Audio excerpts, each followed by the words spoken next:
ஸ்ரீலங்காவில் வாழ்கிற என்னுடைய சகோதரர்கள் அனைவருக்கும் பகவான் வணக்கம். அஸ்ஸலாமு அலைக்கும்.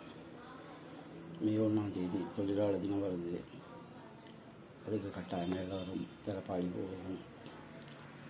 தெரிந்தான வருஷம் மே 1 வந்தால் பிறப்பாளி போடுறது கட்சி தலைவர்களை பின்னால் நாங்கள்லாம் சேர்ந்து கோஷம் போட்டு கொண்டு இனி பேசிட்டு ஆஃப் ஆகிடும் இல்லையா.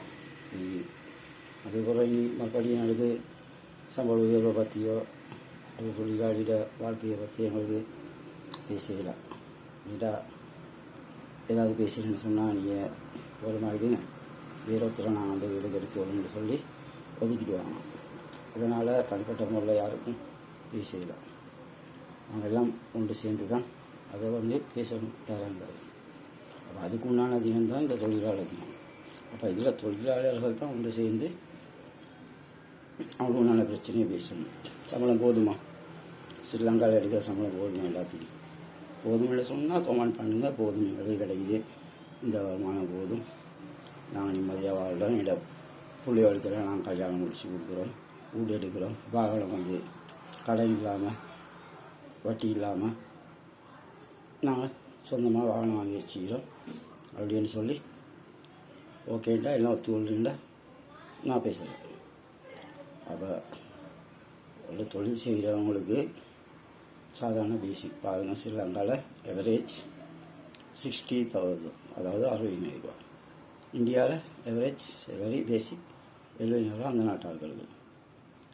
சைனா சிட்டிசனுக்கு அவங்களோட நாட்டில் 5 லட்சம் ரூபா மாதம், 5 லட்சம் ரூபா அவங்கள சேலரி. சவுதியில் 6 லட்சம் ரூபா. நாங்கள் இங்கே ஸ்ரீலங்காவில் நாங்கள் போனது எங்களுக்கு அந்த சம்பளம் கிடைக்க போகிறது இல்லை. அந்த நாட்டுக்காரனுக்கு அவங்க கொடுக்குற சம்பளத்தை தான் நான் சொல்கிறது.